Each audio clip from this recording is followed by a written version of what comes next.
तो सबसे पहले जब हमें प्रोडक्ट्स में हमें वो करना होता है ना, शिपिंग चार्जेस, तो सबसे पहले वो बता देता हूँ। शिपिंग चार्जेस के लिए सेटिंग्स में जाना है।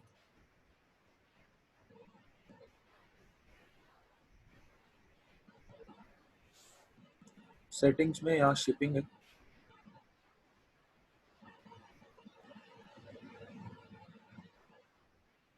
फिर यहाँ पे शिपिंग क्लासेस ओपन करने हैं और इसको एडिट करना है।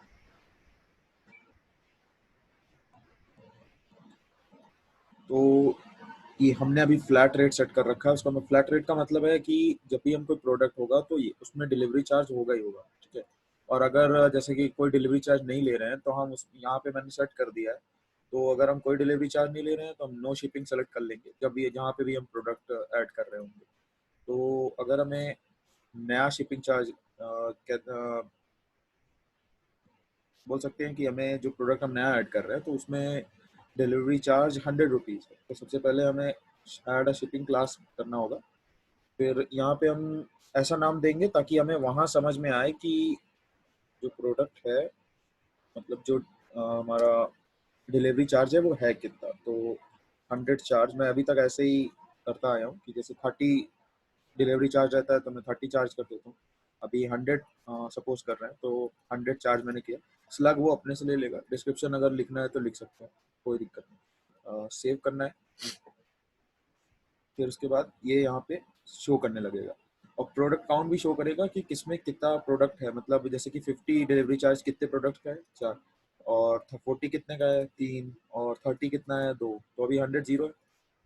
फिर उसके बाद जब हम यहाँ पे आएंगे एडिट पे क्लिक करेंगे तो एक सेकेंड, सबसे पहले मैं रिफ्रेश करना होगा इसे। तो हमने यहाँ पे 100 चार्ज ऐड कर दिया है। अब जब हम यहाँ पे एडिट पे क्लिक करेंगे तो यहाँ पे ये 100 चार्ज शो करेगा।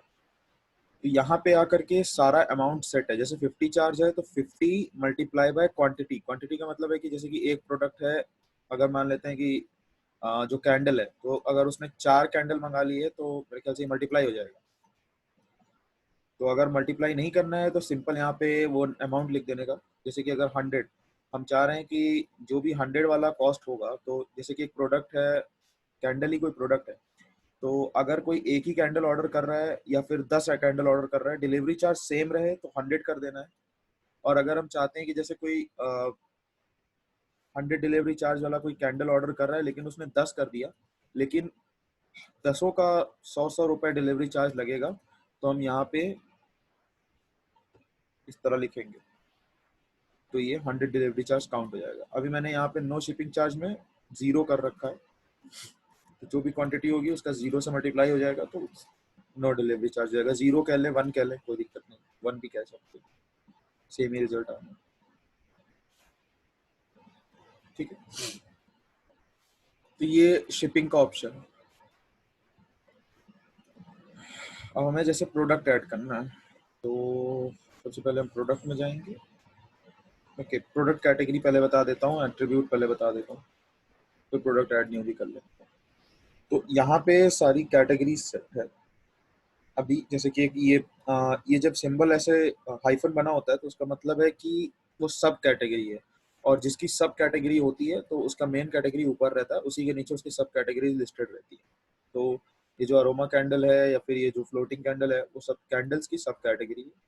तो जब भी हमें हमें स्लग देने की जरूरत नहीं है। स्लग का मतलब है कि यूआरएल में क्या शो करेगा। तो जैसे कि हमें नया बनाना है कि फ्रेग्रेंस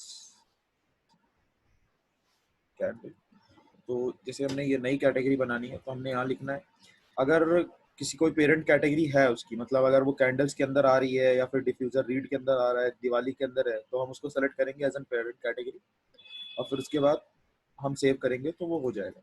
अगर हम चाह रहे हैं कि वो कोई किसी की चाइल्ड नहीं है, मतलब सोलो है, जैसे कि ये कैंडल है, जैसे दिवाली है, तो ये कैटेगरी है और सब कैटेगरी नहीं है, तो हमें कोई कैटेगरी सेलेक्ट करने की जरूरत नहीं, पेरेंट इसको नन करना है। फिर यहाँ पे अगर हम थंबनेल देंगे तो वो वहाँ पेज पे शो करेगा, अगर हम नहीं देंगे तो कोई बात नहीं। यहाँ पे हम सेलेक्ट कर सकते हैं कि सब कैटेगरी है कि क्या है, ठीक है। और फिर उसके बाद जब ऐड न्यू कैटेगरी करेंगे तो वो यहाँ शो होने लगेगा। एट्रीब्यूट्स पे आते हैं। एट्रीब्यूट्स मैंने अभी 2 सेट कर रखे हैं, कलर और फ्रेग्रेंस, ठीक है। तो यस, एट्रीब्यूट से क्या मतलब है कि जैसे कि हम सेट कर सकते हैं कि जैसे मान लेते हैं कोई जैसे मटेरियल, ये डिफ्यूजर या रीड जो भी है, जैसे कैंडल का किस मटेरियल से बनी है, तो वो हम यहाँ पे ऐड कर सकते हैं। जैसे कि अभी मैंने यहाँ फ्रेग्रेंस ऐड कर रखा है, तो जब सिंपल है, फ्रेग्रेंस यहाँ पे लिखना है, स्लग जो भी होगा उसका। आर्काइव का मतलब है कि कैटेगरी वगैरह इसकी बनेगी कि नहीं, तो मैंने उसको अभी तो नन ही कर रखा है। यहाँ पे 3 डिफॉल्ट है कि कलर है, कि इमेज है, कि बटन है। तो अगर जैसे कि कलर होता तो हम यहाँ कलर सेट करते, तो कलर तो है नहीं। जैसे कि हमारा फ्रेग्रेंस है, तो ये हम यहाँ पे कोई टाइप सेट नहीं कर पाएंगे, तो हम इसको सेलेक्ट ही रहने देंगे, तो वो ब्लैंक हो जाएगा। ठीक है, जैसे कि अभी यहाँ पे इमेज वाइज कुछ होता तो हम इमेज कर देते हैं यहाँ पे, और कोई बटन होता तो वो बटन कर देते, लेकिन कुछ है नहीं ऐसा, तो हमने छोड़ दिया उसको, तो यहाँ पे सेलेक्ट दिखा रहा है, ऑर्डर बाय कस्टम ही हो जाएगा। ठीक है, फिर यहाँ पे ये दिखा रहा है सेटिंग जो भी हमने सेट कर रखी है। अब हम यहाँ पे वापस एट्रीब्यूट्स में आते हैं, और जब हम इसको एडिट करेंगे तो हम नया कलर ऐड कर पाएंगे, नया फ्रेग्रेंस ऐड कर पाएंगे। सॉरी, एक सेकंड, तो यहाँ पे अच्छा, यहाँ से कॉन्फ़िगर आइटम, सॉरी। ठीक है, तो हम यहाँ से मतलब हम फ्रेग्रेंस जो हमने बनाया है एट्रीब्यूट, उसके अंदर हम क्या फ्रेग्रेंस डाल रहे हैं वो है। जैसे मैंने अनसेंटेड भी कर रखा है कि अगर फ्रेग्रेंस में मतलब नहीं है कोई फ्रेग्रेंस उसके लिए, अगर तो हम फ्रेग्रेंस हम प्रोडक्ट जहाँ से ऐड करेंगे हम वहाँ से सेट कर सकते हैं, क्योंकि वो उसका कोई टाइप नहीं है। ठीक है, लेकिन जो कलर है, अगर कोई नया कलर हम ऐड कर रहे हैं तो हमें उसे यहाँ से आके कॉन्फ़िगर करना पड़ेगा। क्योंकि कलर में क्या है कि जैसे मैं कहता हूँ कि मैं नया ऐड कर रहा हूँ कलर गोल्ड, तो कलर में हम यहाँ पे कलर दे सकते हैं। जैसे कि मैं यहाँ पे आया, मैंने यहाँ पे गोल्डन कलर का कुछ सेट कर दिया या फिर कलर कोड ही डाल दिया, तो जहाँ पे भी हम ये कलर प्रॉपर्टी ऐड करेंगे या एट्रीब्यूट ऐड करेंगे, तो वहाँ पे वो कलर भी दिखाएगा। जैसे मैंने ऐड कर रखा है दीवा गर्ल, और भी 2-3 मल्टी कलर के लिए मैंने ब्लैंक कर दिया था, वाइट ही कर दिया था, नेवी मैंने ऐड कर रखा है, ब्लू क्राउन ऐड कर रखा है, प्रोडक्ट था कोई कैंडल। तो इसी तरह हम नया एट्रीब्यूट ऐड कर सकते हैं, मटेरियल है या कोई भी है, कोई भी नया ऐड करना है। ठीक है, फिर हम प्रोडक्ट ऐड करते हैं। प्रोडक्ट ऐड करना कुछ बहुत ज़्यादा ऐसा नहीं है, थोड़ा सा कॉम्प्लिकेटेड है। तो प्रोडक्ट 2 टाइप के होते हैं इसमें जो ऐड होते होते तो कई 4-5 टाइप के हैं, लेकिन हमारा बेसिकली 2 टाइप का है। तो सिंपल है, प्रोडक्ट का नाम यहाँ पे लिखना है, इन दोनों को कोई क्लिक करने की जरूरत नहीं है। ठीक है, जो यहाँ पे डिस्क्रिप्शन हम चाह रहे हैं, जो मेजर डिस्क्रिप्शन होगा, जो एक सेकेंड, जैसे ये है,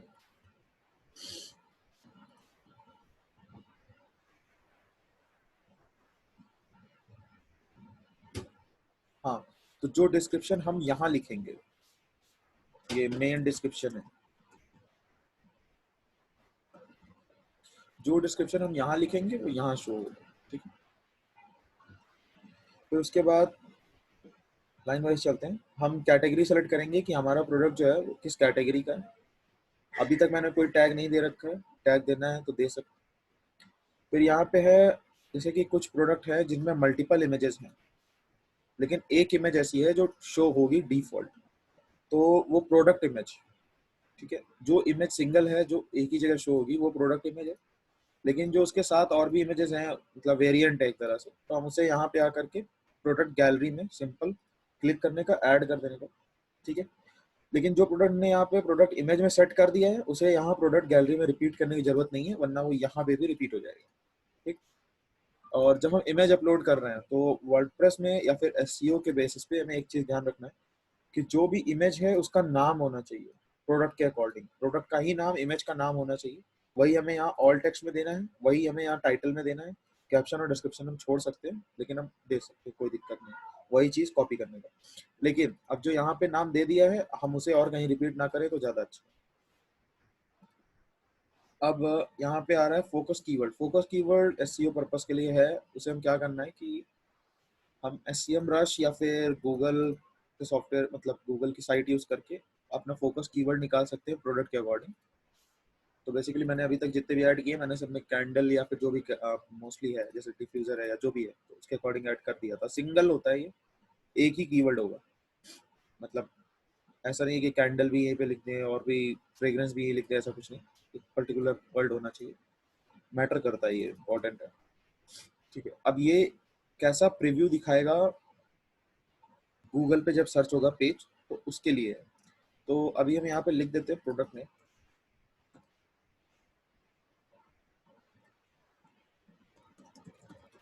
प्रोडक्ट नेम मैंने लिख दिया, तो अब यहाँ पे प्रोडक्ट नेम शो हो रहा है।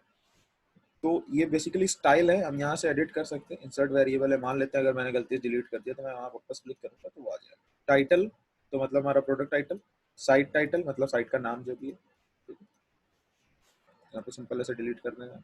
स्लग जो होगा वो यही होगा, यही हो ज़्यादा अच्छा है, चेंज नहीं करते हैं। फिर मेटा डिस्क्रिप्शन, जो भी डिस्क्रिप्शन हम यहाँ पे लिख रहे हैं, या फिर अगर हमें एसईओ के पर्पज से हमने कोई नया मेटा डिस्क्रिप्शन लिखना है, सिंपल कॉपी कर सकते हैं। वही है, वेरिएबल यहाँ भी ऐड कर सकते हैं, लेकिन हम वेरिएबल यहाँ ऐड नहीं करते, हम यहाँ पे सिंपल लाइन लिखते हैं, तो यही अच्छा होगा। और हाँ, जो भी प्रोडक्ट का नाम है वो बार बार रिपीट नहीं होना चाहिए, वरना गूगल उसको एक तरह से इग्नोर करने लगता है, पूरा पेज इग्नोर करेगा। और अगर वही प्रैक्टिस रिपीट होने लगेगी तो साइट इग्नोर करने लगेगा। ठीक है, तो रिपीटेशन बहुत ज़्यादा नहीं होना चाहिए मेटा डिस्क्रिप्शन में। और ये ध्यान रखना, जैसे ही हम यहाँ कुछ लिखेंगे तो ये लाइन आ रही है, ये लाइन ग्रीन होनी चाहिए। यहाँ पे ये मैटर नहीं करता, लेकिन यहाँ पे करता है। अब बहुत ज़्यादा नहीं भर सकते, बहुत कम नहीं भर सकते। अगर बहुत ज़्यादा भर दोगे तो यहाँ पे आएगा नहीं, और बहुत कम भर दोगे तो 3 लाइन से कम ही होना चाहिए, मतलब 4 लाइन नहीं होनी चाहिए, वरना डॉट डॉट डॉट हो जाएगा, शो नहीं करेगा, तो फायदा नहीं है उसका। डेस्कटॉप रिजल्ट सेम ही है, अगर वहाँ पे सही दिख रहा है तो वहाँ पे भी सही दिखेगा। और यहाँ पे हम रीडेबिलिटी चेक कर सकते हैं कि क्या साइट में मतलब एसईओ पर्पस के हिसाब से कैसी सी कमी है, तो योस्ट बताता रहता है हमें। तो जो भी प्रोडक्ट हम ऐड करेंगे उसे हमें यहाँ पे फेसबुक के पर्पस के लिए भी ऐड करना पड़ेगा, सेम उसी तरह इमेज सेलेक्ट करनी पड़ेगी, जो प्रोडक्ट इमेज में सेलेक्ट कर रखी है। टाइटल सिंपल है, यहाँ पे ये इस तरह लिखा जरूर है, लेकिन अगर हम इसे कंट्रोल ए करके कंट्रोल सी करेंगे और यहाँ पे सोशल में आकर के पेस्ट कर देंगे तो सेम उसी तरह पेस्ट हो जाएगा। ठीक है, ट्विटर के लिए भी सेम ही चीज़ है। तो ये एसईओ था इतना। तो अब आ रहा है कि ये प्रोडक्ट किस तरह का है। वेरी, यहाँ पे कई सारे प्रोडक्ट टाइप्स हैं, तो अभी तक हमने 2 ही प्रोडक्ट ऐड करने हैं, 2 ही प्रोडक्ट ऐड करने की जरूरत पड़ेगी। सिंपल प्रोडक्ट होता है कि एक ही प्रोडक्ट है, मतलब कोई वेरिएशन नहीं है, एक ही कलर का रहेगा, मतलब एक ही कलर रहेगा, उसका उसका अलग अलग सेल नहीं हो रहा है, मतलब कलर वाइज सेल नहीं है, जैसा अभी कुछ जगह हमने कर रखा है। जैसे ये प्रोडक्ट है तो ये सिंपल प्रोडक्ट, लेकिन ये वाला है, इसमें मल्टीपल कलर ऑप्शन है, जो कलर यूजर चूज करेगा उसी कलर का हम डिलीवर भी करेंगे। तो ये वेरिएशन वाला प्रोडक्ट है, ये वेरिएबल प्रोडक्ट। ठीक है, 2 प्रोडक्ट है यहाँ पे, सिंपल प्रोडक्ट, वेरिएबल प्रोडक्ट। ठीक, इन दोनों को क्लिक नहीं करना है, ये दूसरे चीज के लिए है, कोई मतलब नहीं है इसको क्लिक करके। यहाँ पे रेगुलर प्राइस, जैसे कि कई जगह ऐसे ऑप्शन आ रहा है कि कटा हुआ दिख रहा है, जैसे 250.99, तो रेगुलर प्राइस उसका मैंने जैसे डाल दिया 255 और सेल प्राइस डाल दिया 99, तो क्या होगा कि 255 कट जाएगा और 99 दिखेगा। ठीक है, टैक्स का स्टेटस क्या है, जो भी है डालना है। टैक्स का क्लास क्या है वो भी डालना पड़ेगा, अगर ले रहे हैं हम टैक्स तो। अभी तक तो मैंने ब्लैंक छोड़ दिया। ये इन्वेंट्री में, तो जब हम इसको मैनेज स्टॉक को इनेबल करते हैं तो क्या होता है कि जैसे मान लेते हैं कि मेरे पास सिर्फ सेल वाला कोई प्रोडक्ट था, या फिर कोई प्रोडक्ट है लेकिन हमारे पास क्वांटिटी है उसकी, हम दिखाना चाह रहे हैं कि मेरे पास अभी 50 है, तो मैंने यहाँ 50 डाल दिया। और बैक ऑर्डर अलाउ करने का मतलब है कि जब ये प्रोडक्ट खत्म हो जाएगा तब भी कस्टमर बाई कर पाएगा कि नहीं, मतलब कि एज एन एडवांस बाई कर सकता है कि नहीं, तो डू नॉट अलाउ करना, या फिर जो भी चॉइस हो अपनी। लो स्टॉक थ्रेशोल्ड का मतलब है कि कितना लो होगा तो वो वार्निंग देने लगेगा आपको भी और कस्टमर को भी, जिसको भी दिखेगा। ठीक है, और सोल्ड इंडिविजुअली का मतलब है कि एक कस्टमर को एक ही बार बेच सकते हो। शिपिंग, तो शिपिंग के लिए ही ये ऑप्शन है कि वेट डायमेंशन शिपिंग क्लास। अब यहाँ पे जो हमने वहां सेट किया था 100 चार्ज, वो शो कर रहा है, 40 भी शो कर रहा है, सारा ही शो करेगा। No shipping class, no shipping charge, एक ही चीज है। ये डिफॉल्ट होता है, ये मैंने बनाया है, बस डिफरेंस यही है। अब लिंक प्रोडक्ट बहुत इंपॉर्टेंट है, जब भी हम प्रोडक्ट ऐड करेंगे तो लिंक प्रोडक्ट क्या है कि इसमें 2 है, अपसेल है और क्रॉस सेल है। अपसेल का मतलब है कि जैसे कि कोई प्रोडक्ट बाई कर रहा है, लेट्स से कि ये बाई कर रहा है, ठीक है, लेकिन जैसे मैंने इसमें अपसेल सेट कर रखा है कि आप ये है, उससे अच्छा कि आप ये वाला प्रोडक्ट ले लो, इसमें 3 मिल जाएगा आपको, पूरा पैक ही मिल जाएगा। जैसे कि प्रॉफिट वाली बात है कि आप ये एक सिंगल लेने से अच्छा है कि 3 वाला सेट ले लो, तो ये अपसेल है। ठीक है, और क्रॉस सेल का मतलब है कि आप ये वाली कैंडल ले रहे हो जो लैवेंडर फ्रेग्रेंस की है, तो सेम ही टाइप का दिखाना कि ये वाली जो कैंडल है सिमिलर का है, लेकिन सेम ही है, लेकिन रोज फ्रेग्रेंस है एक तरह से। पिलर सेट कैंडल्स, उसी तरह का जो प्रोडक्ट होगा वो क्रॉस सेल है, और जो उससे अच्छा मतलब एक तरह से डील दे रहे हैं हम कि सिंगल लेने से अच्छा है मल्टीपल ले लो करके, तो वो होता है अपसेल। ठीक है, सिंपल यहाँ पे जो भी प्रोडक्ट ऐड किया होगा उसको सर्च करेंगे, जैसे कि हम अपसेल में सर्च करते हैं पैक ऑफ। ठीक है, तो यहाँ पे पैक ऑफ दिखेंगे, ये देना देना होगा क्योंकि ये ऑटोमेटिक काम नहीं करता है वर्डप्रेस में। पैक हम जैसे ही क्लिक करेंगे उस पर तो यहाँ ऐड हो जाएगा। अगर हमें मान लेते हैं रिमूव करना है, यहाँ पे छोटा सा क्रॉस आ रहा है, क्लिक करने का रिमूव हो जाएगा। सेम चीज क्रॉस सेल के साथ भी है, आप जो प्रोडक्ट ऐड कर रहे हो उसी टाइप का प्रोडक्ट आपको सर्च करना होगा, ऐड करना होगा। 4 का कॉलम बना हुआ है तो 4 ऐड करें तो अच्छी बात है, ऊपर नीचे दोनों एट्रीब्यूट्स। तो ये थोड़ा ध्यान से देखना, एट्रीब्यूट में जो भी अभी तक तो 2 ही है, कलर और फ्रेगनेंस। तो कलर हमने यहाँ पे क्लिक करना है, ऐड करना है। ठीक है, तो यहाँ ऐड हो गया colour, visible on the product page हम सेट कर सकते हैं। ठीक है, अब यहाँ पे जैसे हम क्लिक करेंगे सारा कलर जो भी अभी तक है वो ऐड दिखा रहा है, तो जो भी है ऐड कर सकते हैं। क्रॉस पे क्लिक करने का क्रॉस गायब हो जाएगा। ठीक, सेलेक्ट ऑल भी कर सकते हैं, सेलेक्ट नन भी कर सकते हैं।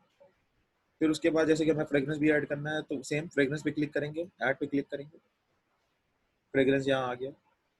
सेम दिखाना है प्रोडक्ट पेज पे कि नहीं दिखाना है, अभी तक जितना भी है वो दिखा। अब जैसे कि क्योंकि इसमें कोई टाइप हमने सेट नहीं किया था, ये सिंपल प्रोडक्ट है, मतलब सिंपल एक तरह से लाइन लिखी हुई है, तो हम यहाँ से इसको ऐड नहीं कर सकते। लेकिन ये जो कलर है वो थोड़ा कॉम्प्लिकेटेड है क्योंकि कलर कोड भी चाहिए, वो सब भी चाहिए, तो हमें उसे एट्रीब्यूट से सेट करना होगा। लेकिन फ्रेग्रेंस को हम यहीं से डायरेक्ट लिखेंगे, ओके करेंगे, यहाँ पे अपीयर हो जाएगा, वहाँ पे भी सेव हो जाएगा। और जब ये हो जाए तो हम यहाँ पे सेव एट्रीब्यूट पे क्लिक करना होगा, अगर हम क्लिक नहीं करेंगे तो ये सेव नहीं होगा। ठीक है, अभी तक ब्लैंक था तो 0 हो गया, अभी कोई वैल्यू डाली होती तो वो आ जाएगा। एडवांस में हमें कुछ नहीं करना है, अगर कोई परचेज नोट डालना चाहते हैं तो डाल सकते हैं, यहाँ पे जैसे लिखा हुआ है इंटरनेट ऑप्शनल पर्सन। कस्टमर को तब ये नोट दिखेगा जब वो परचेज कर चुका होगा। रिव्यू यहाँ पे ऑन करना है कि नहीं, जैसे कि कोई रिव्यू ऐड कर सकता है कि नहीं, अभी तक तो ऑन ही कर रखा है हर जगह, आप ऑफ भी कर सकते हो। शॉर्ट डिस्क्रिप्शन क्या है, शॉर्ट डिस्क्रिप्शन ये है जो यहाँ दिख रहा है, तो ये शॉर्ट डिस्क्रिप्शन। ठीक है, एक्स्ट्रा कंटेंट अगर कुछ डालना है तो वीडियो यूआरएल वगैरह डाल सकते हैं, सीधे यूआरएल पेस्ट कॉपी करना, कॉपी पेस्ट करना है, विमियो और यूट्यूब से लेगा बस। ठीक, तो ये सेटिंग्स हम ना ही चेंज करें तो अच्छी बात है, क्योंकि अगर हम यहाँ चेंज कर रहे हैं तो अगर मान लेते हैं हमने 50 प्रोडक्ट और ऐड कर रखे, तो लिनियरिटी के लिए, सिमिलैरिटी के लिए सॉरी, तो हमें उसको भी चेंज करना होगा, तो इसको ना छेड़े। तो प्रोडक्ट इसी तरह सिंपल है। और एक चीज़, अगर हमने ऐसे अभी मैंने इसको ऐसे किया है और या फिर मैं इसको लीव कर दूँ, क्लोज कर दूँ, तो क्या होगा कि ये ट्रैश में आ जाएगा, जैसे मैंने लीव कर दिया। ठीक है, ट्रैश में सॉरी कर रहा हूँ, ड्राफ्ट में सेव हो जाएगा। तो अगर हम जैसे काम कर रहे थे और कोई प्रोडक्ट रह गया, सबमिट करने से पहले लाइट चली गई, कंप्यूटर बंद हो गया या कुछ भी हुआ, तो वो कहीं जा नहीं रहा, सिंपल ड्राफ्ट में ऐड हो जाएगा। ड्राफ्ट का मतलब है कि वो मेमोरी में ऐड हो गया है लेकिन पब्लिश नहीं हुआ है, मतलब किसी यूजर को नहीं दिखेगा, एडमिनिस्ट्रेटर को जब वो यहाँ आएगा तो उसे दिख जाएगा। सिंपल यहाँ से एडिट करना है, तो जो भी इंफॉर्मेशन सेव हुई होगी वो यहाँ पे वापस आ गई, हमने क्लोज कर दिया तो उसके बाद भी। और जब हमें सब कुछ इंफॉर्मेशन वगैरह ऐड कर दी है तो हम यहाँ पब्लिश पे क्लिक करेंगे, पब्लिश हो जाएगा। अब विजुअल का यहाँ पे मतलब है कि ये उनके लिए जिनको कोडिंग नहीं आती, और टेक्स्ट का मतलब है जब हम यहाँ टेक्स्ट लिखेंगे तो हम बेसिकली यहाँ पूरा HTML CSS लिख सकते हैं। टेक्स्ट और विजुअल में ये डिफरेंस। ठीक, बस इतना ही है प्रोडक्ट ऐड करना। तो और, और क्या बताना है, हाँ, अपीयरेंस में जो जितनी भी सेटिंग है उसको चेंज करने की कोई ज़रूरत नहीं है, मतलब कुछ भी बिगड़ सकता है और थोड़ा टाइम लग सकता है उसको वापस चेक करने में कि कहाँ बिगड़ गया। जो भी कोई प्रोडक्ट की कमेंट आएगी तो वो यहाँ दिखेगी, प्रोडक्ट की कमेंट होगी या फिर किसी ब्लॉग की कमेंट होगी तो यहाँ दिखेगी, जैसे यहाँ रखी है। आप जब अप्रूव करोगे तभी अप्रूव होगी वो, जिस प्रोडक्ट पे किया होगा तो आप उसको भी देख सकते हो, जैसे आप ही ने शायद कर रखा है, रिव्यू है, एज एन कमेंट वहाँ शो होगा। जब आप अप्रूव करोगे तभी शो होगा, आप अनअप्रूव कर दोगे तो वहाँ से गायब हो जाएगा। आप उसकी कमेंट को भी एडिट कर सकते हो, आप एज एन एडमिनिस्ट्रेटर उसको रिप्लाई भी कर सकते हो, यहीं पे आ जाएगा। ठीक है, अब ये तो प्रोडक्ट ऐड करना था, अभी हम कहते हैं कि चलिए ब्लॉग ऐड करना है, तो ब्लॉग ऐड करना तो और सिंपल है। सिंपल कैटेगरीज टैग्स इसमें भी हैं, हमें ऐड न्यू पे क्लिक करना है। टाइटल जो है, टाइटल लिखना है, अब पूरा जितना भी हमारा ब्लॉग है कॉपी पेस्ट मार देना है। अगर आपने वर्ड में लिख रखा है, नहीं अगर डायरेक्ट यही लिख रहे हैं तो यहीं पे लिखना है। ड्रॉप कैप का मतलब है, कई बार हम देखते हैं ना कि बुक्स में बना रहता है एक कैपिटल बड़ा सा वर्ड होता है, एक कैपिटल, हाँ ए जैसे लिखा होता है तो एन, उसके आगे छोटा सा एन लिखा होता है, 3-4 लाइन उसी में सिमटी होती है।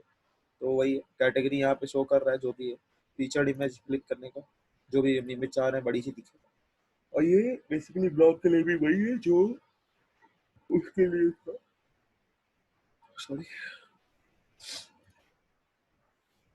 ठीक है। और क्या बताना है, हाँ हमें ये ध्यान रखना है कि वर्डप्रेस में कोई भी चीज़ आउटडेटेड नहीं होनी चाहिए।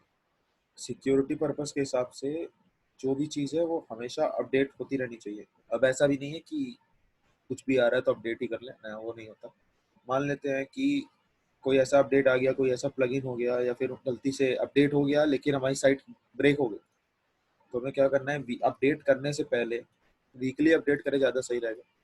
तो वीकली पहले अपडेट करने से पहले साइट का पूरा बैकअप लेना है, डेटाबेस का और जो फ्रंट एंड है सबका पूरे का बैकअप लेना है, उसके बाद ही अपडेट करना है। तो वीकली अपडेट करते रहना है, वरना सिक्योरिटी का इशू हो सकता है। ठीक है। अब जैसे कई बार ऐसा होता है ना कि हम प्रोडक्ट हमने ऐड कर दिया लेकिन वो शो नहीं कर रहा है, यहाँ पे नहीं शो कर रहा है या कहीं शो नहीं कर रहा है, तो वो कैशे का इशू होता है, मतलब कैशे का इशू है। तो हम यहाँ पे आकर के जैसे हमने कोई प्रोडक्ट ऐड किया वो कहीं शो नहीं कर रहा है, तो कुछ नहीं, सिंपल एडमिनिस्ट्रेटर में आने का, यहाँ पे पर्ज ऑल कैशे करना है, सिंपल से पर्ज ऑल कैशेस करना है। इसको बार बार करने से कुछ नहीं होगा, एक ही बार काम करता है ये। ठीक है। जब पर्ज करेंगे तो क्या होगा, जितनी भी उसने कैशिंग कर रखी है पूरी साइट की, जिसके जिसके भी कंप्यूटर में कैशिंग वाला डेटा स्टोर हो रखा है, सब क्लियर हो जाएगा। मतलब उसके कंप्यूटर में तो बाद में क्लियर होगा, बेसिकली क्लियर हो जाएगा। जो उसने भी अपनी मेमोरी बना रखी है वो भी क्लियर हो जाएगा। ठीक है, वो अपनी वापस से मेमोरी रिक्रिएट कर लेगा। तो आई गेस प्रोडक्ट, हाँ अब हम जैसे चाहते हैं कि कोई पर्टिकुलर चीज़ है जो गूगल रिकॉग्नाइज ना करे, तो यहाँ पे आकर के इसको ब्लॉक कर सकते हैं सर्च अपीयरेंस वगैरह में। अभी तो सब कुछ ऑन है, कंटेंट टाइप जैसे ब्लॉग नहीं दिखाना चाहते तो हम यहाँ पे तो साइट मैप हट जाएगा, साइट मैप हट जाएगा तो गूगल उसको रीड नहीं कर पाएगा, एक तरह से ब्लॉग हो जाएगा। ठीक है। और थीम अगर अपडेट करनी है, सेम पहले बैकअप लेना होगा और एनवाटो मार्केट में आने का है, बस सिंपल क्लिक करना है, अपडेट हो जाएगी। यहीं पे ऑप्शन आ जाएगा, बता देगा ये कब अपडेट होना है। तो पेजेस क्रिएट करना थोड़ा सा कॉम्प्लिकेटेड है। ठीक है। साइट में इनबिल्ट कई सारे पेजेस आए थे, तो ड्राफ्ट में जितनी भी चीज़ है अभी स्टोर्ड, उसे डिलीट नहीं करना है। ठीक है। अगर अपना कोई पेज बना दिया है वो ऐड हो गया ड्राफ्ट में तो डिलीट कर सकते हैं, लेकिन अगर ये पेजेस हैं वेस्ट होंगे या फिर कभी यूज नहीं होंगे, ठीक है, लेकिन कभी भी डिलीट नहीं करना है। हो सकता है हमें कोई ऐसा लेआउट हो जिसकी जरूरत पड़ जाए बाद में, तो इसको यहीं पे एज इट इज रहने देते हैं, कोई दिक्कत नहीं, कोई बहुत ज्यादा साइज का नहीं है। ठीक है। और पेज कोई भी जिसके भी आगे डैश लगा हुआ है मतलब कि वो इन यूज में है, जैसे कि होम स्लैश फ्रंट पेज, तो मतलब कि ये इंडेक्स पेज है, ये वो पेज है जो सबसे पहले शो होता है। ठीक है। अगर हमें कुछ एडिट करना है, सिर्फ बूटस्ट्रैप का रो कॉलम वाला स्टाइल ही फॉलो होता है, लेकिन ये पेज बिल्डर है। और एक चीज, हमें इसे स्टैंडर्ड पे कभी भी एडिट नहीं करना है। ठीक है। हम यहाँ पे आके क्लासिक मोड पे क्लिक नहीं करना है, जैसे दिख रहा है वैसे ही दिखना चाहिए। अगर हमने क्लासिक मोड पे क्लिक कर दिया, ये गलती से क्लिक हो गया, तो क्या होगा कि ये जितना भी स्टाइल यहाँ पे दिख रहा है ना, ये सब गायब हो जाएगा और यहाँ पे ब्लॉग जैसा दिखने लगेगा, एक सिंपल लाइन आ जाएगी और कुछ नहीं। ठीक है। तो अब अगर हमें कुछ एडिट करना है तो बहुत ध्यान से एडिट करना है, क्योंकि यहाँ पे ड्रैग एंड ड्रॉप फीचर काम करता है, मतलब कि ऐसे हिल सकता है, इधर उधर जा सकता है। ठीक है। तो सिंपल क्लिक करने का जो पेंसिल बना हुआ है उसका मतलब है एडिट, इसका मतलब है डुप्लीकेट, इसका मतलब है कि हटा दो। ठीक है। मान लेते हैं हमने हटाने वाले गलती से क्लिक कर दिया, तो यहाँ से हम अंडू कर सकते हैं। अगर हमें एडिट करना है तो हम यहाँ पे एडिट पे क्लिक करेंगे, लोड होने में टाइम लगता है, तो जो भी आ गया सिंपल यहाँ पे आएंगे। यहाँ पे एडिट ना करें, टेक्स्ट में जाके एडिट करें, क्योंकि यहाँ कोड दिखता है, ज़्यादा ईजी पड़ेगा। मान लेते हैं कि हमें इसका कलर चेंज करना है, तो कलर हम यहाँ पे इनलाइन CSS लिख के ही करेंगे, और जो भी क्लास अगर पहले से दिख रही है तो उसे ना हटाएं, कोई भी स्टाइल जो लगी हुई है उसे क्लियर ना करें, क्योंकि अगर हम यहाँ से क्लियर कर देंगे, मान लेते हैं जो उसमें आके हमने कंट्रोल A कर दिया, तो यहाँ से सब गायब हो जाएगा। तो जो भी स्टाइल यहाँ दिख रही है तो हमें या तो उसको यहाँ से कॉपी करना पड़ेगा यहाँ पे, उससे अच्छा है कि सीधे टेक्स्ट में जाके एडिट करें। ठीक है, यहाँ पे पूरा कोड लिखा जा सकता है, सेम वही है, विजुअल है टेक्स्ट है, तो जहाँ पे भी टेक्स्ट और विजुअल वाली बात होती है तो टेक्स्ट में पूरा HTML CSS लिख सकते हैं, इनलाइन CSS, या फिर हम यहाँ पे स्टाइल टैग लगा करके भी नीचे काम कर सकते हैं। डिज़ाइन ऑप्शन में यहाँ बैकग्राउंड वगैरह सेलेक्ट कर सकते हो, मार्जिन पैडिंग वगैरह देनी है तो यहाँ से भी दे सकते हो, बॉर्डर कलर सेलेक्ट कर सकते हो, जो भी है। तो बेसिकली यहाँ पे उतना काम अभी के लिए ना करें, वरना बिगड़ सकता है लोड आउट, जो भी है। अगर मतलब प्रैक्टिस करनी है तो कोई भी नया पेज बना करके उसमें कंपोनेंट्स ऐड करने की कोशिश करें तो ज़्यादा सही रहेगा, क्योंकि वो कॉमर्स, अरे ये WP बेकरी के बहुत सारे ये है, और ये थीम में कस्टम स्टाइलिंग कर रखी है, तो अगर कोई चीज़ डिलीट हो जाएगी तो उसकी स्टाइलिंग में भी मैं वापस ना ला पाऊँ ऐसा। इसलिए ड्राफ्ट का कोई पेज नहीं डिलीट करना, यहाँ पे भी ध्यान से एडिट करना है जो भी है। जैसे कि इमेज हमें चेंज करनी है तो ये यहाँ पे दिख रहा है कि यहाँ पे बैकग्राउंड इमेज लगी हुई है, सिंपल पेंसिल पे क्लिक करना है, जो भी बैकग्राउंड इमेज लगी हुई है तो वो डिज़ाइन ऑप्शन में ही दिखेगी, यहाँ पे दिख रही है। यहाँ पे जो इमेज हटानी है तो क्रॉस पे क्लिक करना, प्लस पे क्लिक करना, इमेज वापस आ जाएगी यहाँ पे। और अगर ये यहाँ पे कोई भी वैल्यू चेंज कर रहे हैं तो ध्यान रखें कि क्या पहले वैल्यू थी और क्या हम डाल रहे हैं। रिस्पॉन्सिव में कि चेंज नहीं करें, क्योंकि पहले से डिफॉल्ट सेट हो रखा है तो वो सही ही है। स्टिल हमें जैसा दिखाना है हम उसको यहाँ पे आके चूज कर सकते हैं, जो भी हमें चाहिए। सेम बूटस्ट्रैप का ही है, मतलब एक तरह से बूटस्ट्रैप की ही स्टाइल चलती है। अगर हम चाहते हैं कोई चीज़ कंप्यूटर पे दिखे और यहाँ ना दिखे, मतलब एक तरह से बड़ी स्क्रीन पे दिखे, मोबाइल पे ना दिखे, तो यह है हाइड ऑन डिवाइस क्लिक करने का, तो वहाँ से वो हाइड हो जाएगी। एक ही तरह का फीचर सब जगह इसमें है, सिंपल, जहाँ पे भी जो भी है उस पर सिंपल एडिट करेंगे, एडिट हो जाएगा। ठीक है, कुछ कस्टम बिल्ड होते हैं, जैसे कि प्रोडक्ट ग्रिड कराउजल है, तो ये कस्टम बिल्ड है, यहाँ पे सीधे सेटिंग देने का कि क्या चाहिए, लेटेस्ट प्रोडक्ट चाहिए, कितना नंबर ऑफ प्रोडक्ट चाहिए, कराउजल में चाहिए कि नहीं चाहिए, कॉलम कितना दिखाना है, एक पेज मतलब 4 अभी दिख रहे हैं तो आप एक कर दोगे तो एक दिखने लगेगा। सेम है कॉलम, कॉलम स्क्रॉल करना है कि नहीं, पेजिनेशन दिखाना है कि नहीं, वेरिएशन दिखाना है कि नहीं, एटसेट्रा एटसेट्रा।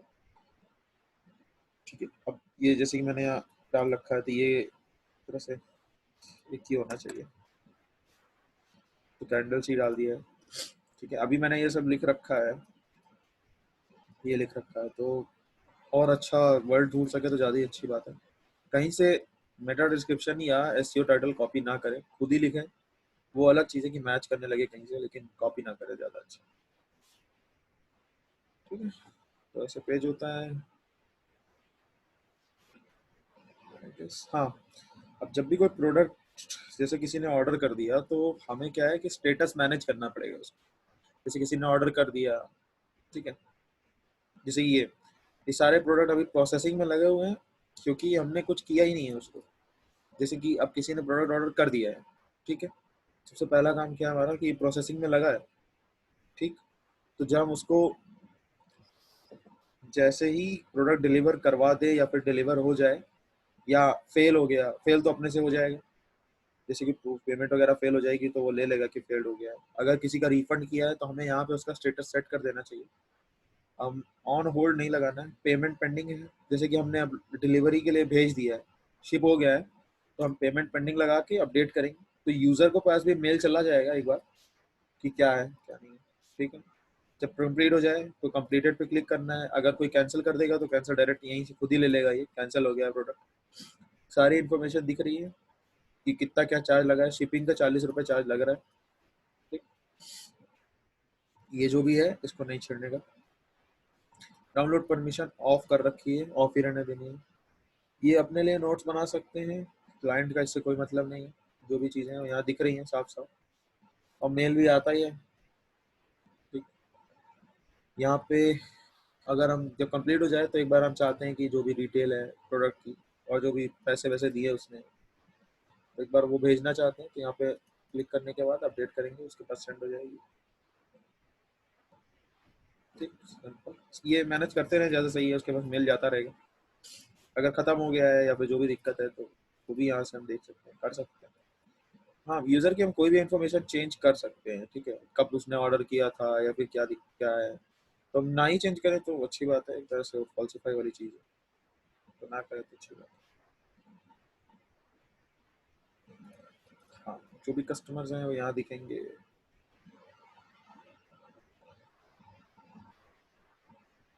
ठीक है, अभी कुछ लोड नहीं हो रहा है। और एक चीज़, हाँ, हो गया। तो ये सारे वो लोग हैं जो साइट पे आए थे या देख रहे थे प्रोडक्ट, या उन्होंने ऐड किया था या ऑर्डर किया। यूजर्स में जैसे जैसे साइट और डेवलप हो जाएगी, मतलब पॉपुलर हो जाएगी, तो और भी यूजर्स दिखने लगेंगे। जैसे कि ये यहाँ पे साफ दिख रहा है कि ये कस्टमर है। ठीक है, जो भी है ये कस्टमर है, मतलब इन्होंने अपना अकाउंट इस साइट पे जा करके यहाँ से क्रिएट किया है, तो ये वो है। ठीक है, पता ही चल रहा है कस्टमर है। एडमिनिस्ट्रेटर 3 है अभी इस टाइम, एक तो मेरा ही है और एक सर का, एक आपका है, जो भी है। ओके, ये हो गया। कॉन्टैक्ट फॉर्म में जो भी डिटेल सबमिट होगी वो सीधे मेल हो जाएगी आपके पास।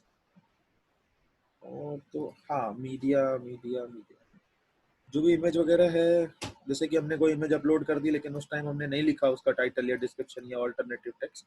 ऑल्टरनेटिव टेक्स्ट सिंपल है, जो वो होता है जिस पे ओवर करते हैं इमेज के ऊपर तो लिख के आता है, वो ऑल्टरनेटिव टेक्स्ट होता है। सॉरी, क्या बोल रहा हूँ। जब इमेज नहीं आती है तो वहाँ पे वो टेक्स्ट शो होता है। अगर हम नहीं चाहते कि जैसे कि इमेज नहीं लोड हुई, तो यहाँ पे जो ऑल्टरनेटिव टेक्स्ट लिखा रहेगा वो शो होगा। टाइटल तो वो होता है जो होवर करते हैं तब। ठीक है, अगर जैसे कि काम हो गया है, जैसे क्योंकि ड्राफ्ट पेजेस इन इमेजेस को अभी भी यूज कर रहे हैं, क्योंकि बहुत ज़्यादा साइज नहीं है तो इसको डिलीट करने का कोई ज़रूरत नहीं है। और एक चीज़, अगर हम एक ही नाम से बार बार इमेज अपलोड करेंगे तो वर्डप्रेस का थोड़ा डिलीशन थोड़ा कॉम्प्लेक्स होता है, वो इतनी जल्दी डिलीट नहीं करता है। जैसे कि अभी इसको मैंने डिलीट कर दिया या फिर, तो क्या होगा कि नंबर आने लगेगा। अगर मैं इसी को दोबारा अपलोड करूंगा तो -2 हो जाएगा। एक तरह से यूआरएल जो है वो बिगड़ने लगेगा। यहाँ तो अभी मैंने कैंडल 2 लिख रखा है, मतलब कि अदर इमेज है उसकी। लेकिन यहाँ पे जब -2 आ जाए तो मतलब कि पहले से वो यूआरएल एग्जिस्ट कर रहा है। यहाँ पे ये दूसरा उसी नाम से आ रहा था, इसीलिए उसने सेकंड यूआरएल एक तरह जनरेट किया है। तो एसईओ पर्पज से वो चीज़ खराब होती है, तो नहीं करना है। ठीक है, टाइटल वगैरह ऐड करते रहे, अच्छी बात है, साइट और अच्छी चलने लगेगी। ठीक है।